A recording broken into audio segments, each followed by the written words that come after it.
paz do Senhor, queridos, uma boa noite. Eu vou te falar de alguém que foi o maior sinônimo de perversidade. Melhor dizendo, uma das pessoas mais perversas que já pisou a face da terra. Sabe uma mistura de, posso assim dizer, Hitler com Nero? Se você não conhece a história, deveria conhecer. Eu estou falando do rei Manassés, filho do rei Ezequias. 2 Crônicas 33:13 fala da sua conversão. Diz assim: então reconheceu Manassés que o Senhor era Deus. O sofrimento fez Manassés pensar. E é um grande dia este em que Deus consegue nos fazer pensar. Ele deve ter se lembrado do seu pai piedoso, o rei Ezequias. Ele deve ter se lembrado também do Deus do seu pai. Mas a sua experiência mostra como é difícil para um filho esquecer a influência salvadora de um verdadeiro pai ou de uma boa mãe. Queridos, Manassés refletiu profundamente. A Bíblia diz que ele se arrependeu, caiu de joelhos, angustiado, ele fez uma súplica ao Deus de Israel. E ele muito se humilhou perante o Deus de seus pais. 2 Crônicas 33:12. E a Bíblia diz que Deus o perdoou. E olha só, não apenas o perdoou, mas tornou a trazê-lo de volta a Jerusalém, o seu reinado. Aquele que havia sido cativo em uma terra estranha, agora voltou a usar a coroa. E durante todo o restante da sua vida, Manassés foi um devoto seguidor do seu Deus. A conversão de Manassés foi genuína, foi duradoura.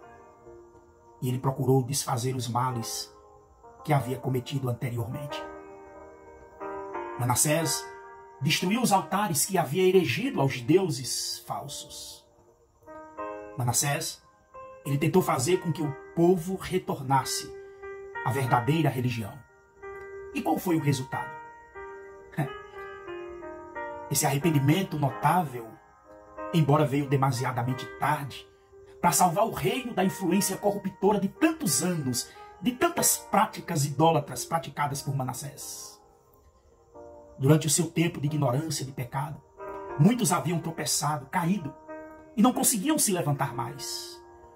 E entre aqueles cuja experiência da vida tinham sido influenciada, além da possibilidade de recuperação pela fatal apostasia de Manassés, estava seu próprio filho, estavam profetas, estavam reis que sofreram a influência de Manassés. Manassés, então, ele faz uma constatação terrível. Ele descobriu que havia sido muito mais fácil levar o povo à apostasia do que trazer de volta as antigas veredas.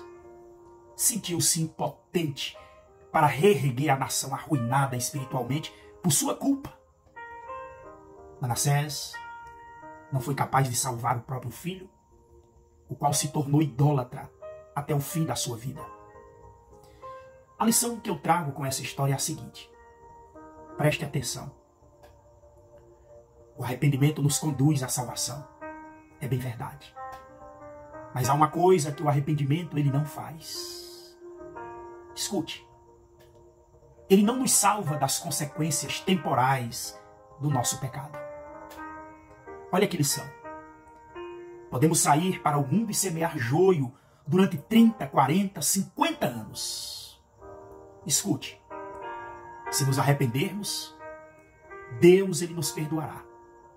Mas há uma coisa, queridos, que Deus não poderá fazer, é transformar em trigo o joio que semeamos. O que eu estou querendo dizer com isso? Podemos lamentar profundamente nossa semeadura, mas a respectiva colheita será obrigatória.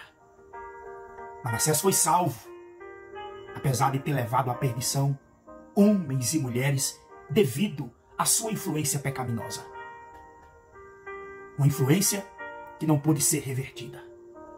E a minha pergunta nesta noite é: que tipo de influência eu e você estamos exercendo sobre as outras pessoas? Reflita sobre isso no dia de hoje. eu quero orar. Meu Deus e meu Pai, que a minha vida, que as minhas palavras sejam verdadeiras, que as minhas atitudes sejam verdadeiramente um sermão que as pessoas possam viver. Porque a melhor pregação, Pai, não é aos ouvidos, é aos olhos. E que possamos ser boas influências para aquelas pessoas que olham para nós.